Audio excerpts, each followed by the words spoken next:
નમસ્તે મિત્રો, આજે આપણે વાત કરવાના છીએ શેઠ અને તેની પત્ની જર્મનીમાંથી ડિપોર્ટ થતા બનેલી ઘટના. ગુજરાતના એક સામાન્ય ગામમાં જન્મેલા મનહરભાઈ પટેલ બાળપણથી જ મહેનતુ હતા. ગરીબી તેમની સાથે જન્મી હતી, પરંતુ સપનાઓ ખૂબ મોટા હતા. ગામના લોકો કહેતા કે આ છોકરો એક દિવસ કંઈક મોટું કરશે. સમય પસાર થયો. અભ્યાસ પૂર્ણ કર્યા પછી તેઓ રોજગારની શોધમાં વિદેશ જવાનો પ્રયાસો કરવા લાગ્યા. ઘણી મુશ્કેલીઓ બાદ તેમને જર્મની જવાની તક મળી. શરૂઆતના વર્ષો ખૂબ જ કઠિન રહ્યા. દિવસ દરમિયાન ફેક્ટરીમાં ભારે કામ અને રાત્રે ભાષા શીખવાની મહેનત. ઘણી વાર તો ખિસ્સામાં એટલા પણ પૈસા ન રહે કે મનગમતું ભોજન કરી શકે. છતાં તેમણે હાર માની નહીં. થોડા વર્ષો પછી તેમની પત્ની આશાબેન પણ જર્મની પહોંચી. બંનેએ સાથે મળીને જીવનની નવી શરૂઆત કરી. નાના ભાડાનું મકાન, મર્યાદિત આવક અને અનંત સપનાઓ, આ ત્રણ વસ્તુઓથી શરૂઆત થયેલી સફર ધીમે ધીમે સફળતાના શિખરો સુધી પહોંચી. તેમણે નાનો વેપાર શરૂ કર્યો, પછી આયાત નિકાસનું કામ વધાર્યું, પછી મિલકતોમાં રોકાણ કર્યું. વર્ષો પસાર થતા મનહરભાઈ લોકો શેઠ તરીકે ઓળખાવા લાગ્યા. ભારતીય સમાજમાં તેમનું નામ સન્માનથી લેવામાં આવતું હતું. કોઈને નોકરી જોઈએ તો શેઠ મદદ કરતા, કોઈને મુશ્કેલી હોય તો શેઠ આગળ આવતા. દર વર્ષ ભારત આવીને દાન ધર્મ પણ કરતા. ગામમાં શાળા માટે દાન આપ્યું, મંદિરના જીર્ણોદ્ધારમાં સહયોગ આપ્યો, ગરીબ વિદ્યાર્થીઓની ફી ભરી. લોકો માટે તેઓ સફળતા અને ઉદારતાનું જીવતું ઉદાહરણ બની ગયા હતા. પરંતુ માણસના જીવનમાં ઘણી વખત સૌથી મોટું તોફાન આવે છે જ્યારે બધું શાંત દેખાતું હોય. છેલ્લા કેટલાક મહિનાથી મનહરભાઈના સ્વભાવમાં અચાનક બદલાવ આવવા લાગ્યો હતો. પહેલા હંમેશા હસતા રહેતા શેઠ હવે કલાકો સુધી મૌન રહેતા. ભોજનમાં રસ ન રહ્યો, ઊંઘ પણ ઓછી થઈ ગઈ. તેઓ ઘણીવાર રાત્રે 2-3 વાગ્યા સુધી પોતાના ઓફિસ રૂમમાં બેસીને જૂના દસ્તાવેજો તપાસતા રહેતા. ક્યારેક કમ્પ્યુટર સામે કલાકો સુધી બેઠા રહેતા અને પછી એકાએક બધું બંધ કરીને બહાર બગીચામાં ચાલવા નીકળી જતા. આશાબેનને આ બદલાવ ખૂબ જ અજીબ લાગતો. તેમણે ઘણીવાર પૂછ્યું, પણ દરેક વખત તે મનહરભાઈ એક જ જવાબ આપતા, બધું ઠીક છે, ફક્ત થોડું કામ વધારે છે. પરંતુ પત્નીનું મન માનતું નહોતું. વર્ષોનો સાથ હોય ત્યારે શબ્દ કરતા ચહેરો વધુ બોલતો હોય છે. આશાબેનને સમજાઈ ગયું હતું કે કંઈક ગંભીર વાત છે જે મનહરભાઈ છુપાવી રહ્યા છે. એક રાત્રે લગભગ 3 વાગ્યે ઘરના લેન્ડલાઇન ફોનની ઘંટડી વાગી. આટલી મોડી રાત્રે ફોન આવવો અસામાન્ય વાત હતી. મનહરભાઈએ તરત જ ફોન ઉઠાવ્યો. સામે કોણ હતું તે આશાબેન સાંભળી શક્યા નહીં, પરંતુ મનહરભાઈના ચહેરા પરનો રંગ પળવારમાં બદલાઈ ગયો. તેમણે માત્ર 2-3 શબ્દ બોલ્યા અને ફોન મૂકી દીધો. ત્યારબાદ કોઈ શબ્દ બોલ્યા વગર સીધા બારી પાસે જઈને બહાર જોવા લાગ્યા. થોડા સમય પછી તેમણે ઘરની બધી બારીઓના પડદા બંધ કર્યા, મુખ્ય દરવાજાનો લોક ફરી તપાસ્યો, સુરક્ષા કેમેરા મોનિટર ચાલુ કર્યા. આશાબેને પૂછ્યું, કોણ હતું? મનહરભાઈએ જવાબ આપ્યો, ખોટો નંબર હશે. પરંતુ આ જવાબમાં વિશ્વાસ જ નહોતો. એ રાત્રે બંનેમાંથી કોઈને ઊંઘ આવી નહીં. ઘરની બહાર ક્યારેક એક કાળી કાર કલાકો સુધી ઊભી રહેતી. તેમાં બેઠેલા લોકો બહાર ઉતરતા નહીં, પરંતુ ઘરની દિશામાં સતત નજર રાખતા. ઓફિસ જવાના રસ્તામાં પણ મનહરભાઈને લાગતું કે કોઈક તેમની પાછળ આવી રહ્યું છે. શરૂઆતમાં તેમણે આને પોતાનો ભ્રમ માન્યો, પરંતુ જ્યારે એક જ ચહેરા વારંવાર અલગ અલગ જગ્યાએ દેખાવા લાગ્યા ત્યારે તેમની ચિંતા વધી ગઈ. તેમણે પોતાના એક જ વિશ્વાસુ મિત્રને વાત કરી, પરંતુ મિત્રએ હસીને કહ્યું, શેઠ, કદાચ તમે વધારે વિચાર કરો છો. મનહરભાઈ પણ ચૂપ થઈ ગયા, પરંતુ તેમના મનમાં ભય હવે સ્પષ્ટ રીતે ઘર કરી ગયો હતો. દિવસો પસાર થતા ગયા, વેપાર ચાલુ હતો, લોકો મળતા હતા, બહારથી બધું સામાન્ય લાગતું હતું, પરંતુ ઘરની અંદરનું વાતાવરણ સંપૂર્ણ બદલાઈ ગયું હતું. આશાબેન ઘણીવાર જોતા કે મનહરભાઈ જૂના ફાઇલ બોક્સ ખોલીને વર્ષો જૂના દસ્તાવેજો શોધતા રહેતા. કેટલીક ફાઇલો અલગ મૂકી દેતા, કેટલીક કાગળોની કોપીને નષ્ટ કરી દેતા. એક દિવસ આશાબેને પૂછ્યું, આટલા બધા કાગળો શા માટે તપાસો છો? મનહરભાઈએ થોડા સમય સુધી મૌન રહ્યા અને પછી ધીમેથી બોલ્યા, ક્યારેક માણસ વર્ષો પહેલા કરેલી એક નાની ભૂલ આખું જીવન પીછો કરતી રહે છે. આ શબ્દ સાંભળીને આશાબેન વધુ ગભરાઈ ગયા, પરંતુ તેમને હજુ પણ ખબર નહોતી કે વાત શું છે. એ પછી આવી એ સવાલ, જેણે માત્ર તેમના પરિવારનું નહીં, પરંતુ તેમના સમગ્ર જીવનનું દશા બદલાવી નાખી. સવારના લગભગ 7 વાગ્યા હતા. બહાર હળવો વરસાદ પડી રહ્યો હતો. બંને ડાઇનિંગ ટેબલ પર ચા પી રહ્યા હતા. ઘરમાં અસામાન્ય શાંતિ હતી. અચાનક મુખ્ય દરવાજા પર જોરદાર ટકોરા પડ્યા. એક વખત, બે વખત, પછી સતત ધડાધડ અવાજ આવવા લાગ્યો. મનહરભાઈના હાથમાંથી ચાનો કપ નીચે પડી ગયો. બંને એકબીજાની સામે જોવા લાગ્યા. બહારથી ભારે અવાજ આવ્યો, દરવાજો ખોલો, અમે અધિકારીઓ છીએ.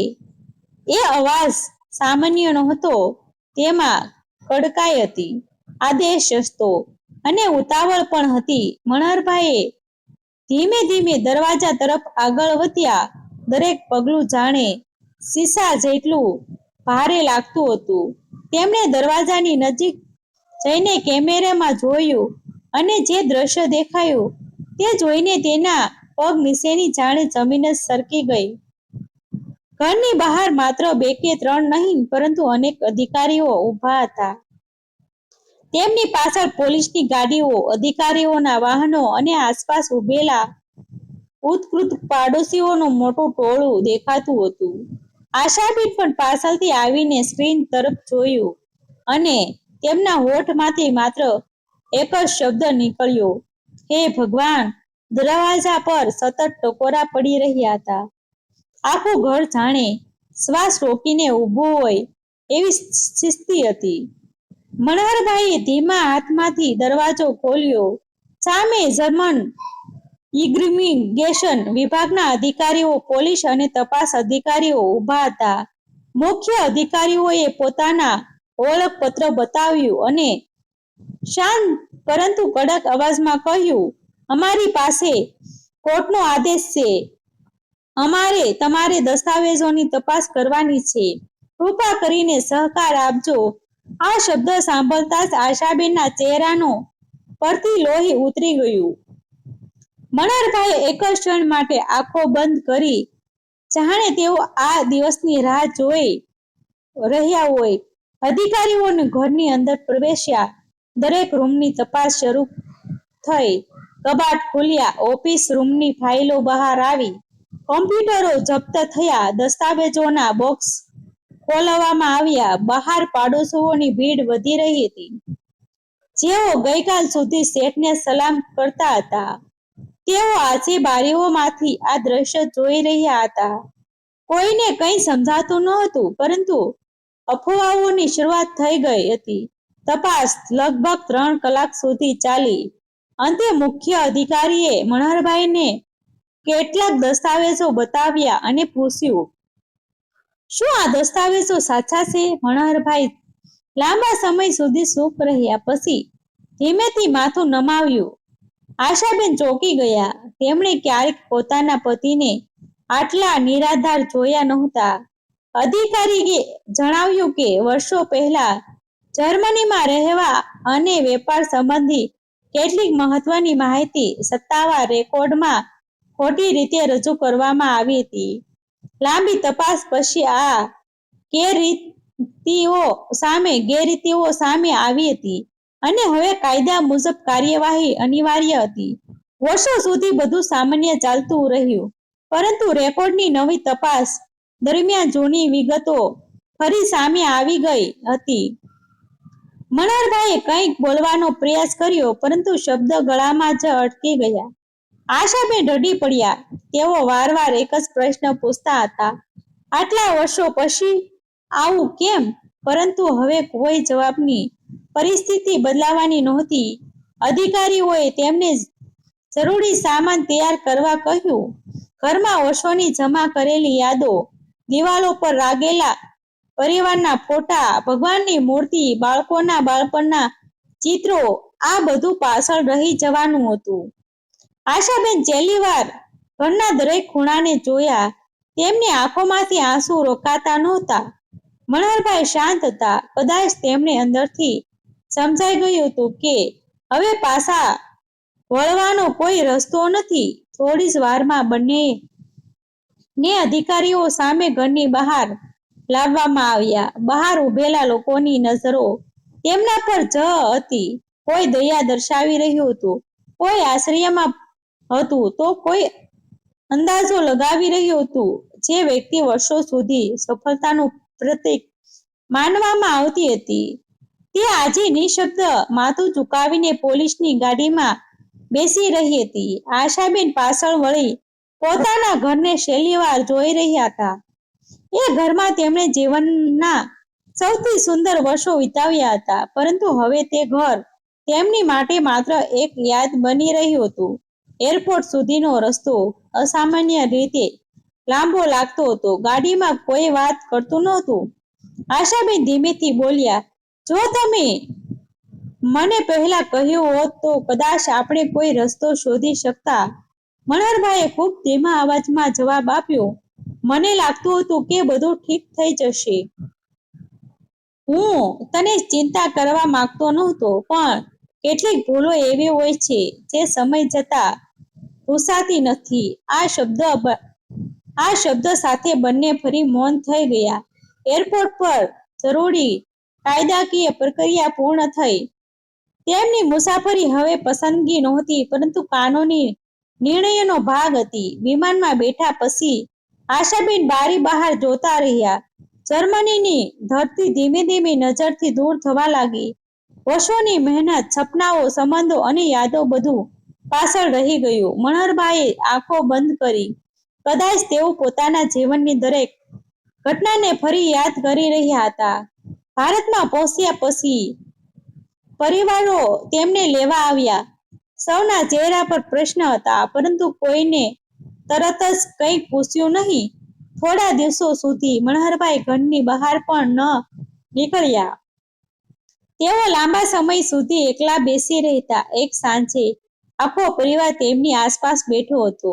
ત્યારે તેમણે પહેલીવાર ખુલ્લા દિલે કહ્યું, માણસ જ્યારે સફળ બને છે ત્યારે તેને લાગે છે કે હવે કોઈ તેને હલાવી શકશે નહીં, પરંતુ કાયદા અને સત્યની મોટું કંઈ નથી. વર્ષો પહેલા કરેલી એક ખોટી રજૂઆત મને આખી જિંદગી ભારે પડી. હું પૈસા કમાઈ ગયો, નામ કમાઈ ગયો, પરંતુ મનની શાંતિ ગુમાવી દીધી. આજે સમજાય છે કે સાચો ધન પૈસા નહીં, પરંતુ નિખાલસ જીવન છે. આ શબ્દ સાંભળીને ઘરમાં ફરી સન્નાટો છવાઈ ગયો. આશાબેનની આંખોમાં હજુ પણ આંસુ હતા, પરંતુ હવે એમાં ગુસ્સો નહોતો, માત્ર એક જ ઊંડી પીડા હતી. મનોહરભાઈએ નક્કી કર્યું કે હવે બાકીનું જીવન તેઓ શાંતિથી અને સત્યના માર્ગ જીવશે. તેમણે ફરીથી નાનું કામ શરૂ કર્યું. શરૂઆતમાં મુશ્કેલ હતી, પરંતુ આ વખતે તેઓ પાસે એક મોટો અનુભવ હતો. સફળતા મેળવી મુશ્કેલ છે, પરંતુ તેને ઈમાનદારીથી જાળવી રાખવી તેનાથી પણ વધુ મુશ્કેલી છે. આ વાર્તાનો સંદેશ એટલો જ છે કે જીવનમાં સંપત્તિ, પ્રતિષ્ઠા અને વૈભવ મહત્વના હોઈ શકે, પરંતુ કાયદા, સત્ય અને ઈમાનદારીથી મોટું કંઈ નથી. વર્ષો સુધી છુપાયેલું એક નાનું અસત્ય પણ એક દિવસ આખું જીવન બદલી શકે છે. ડિસ્ક્લેમર: આ વાર્તા સંપૂર્ણપણે કાલ્પનિક છે. તેઓ કોઈ વ્યક્તિ, ઘટના, દેશ અથવા વાસ્તવિક કેસ સાથે સીધો સંબંધ નથી. તેનો હેતુ માત્ર મનોરંજન અને નૈતિક સંદેશ આપવાનો છે. આભાર મિત્રો. ગમે તો શેર કરી દેજો.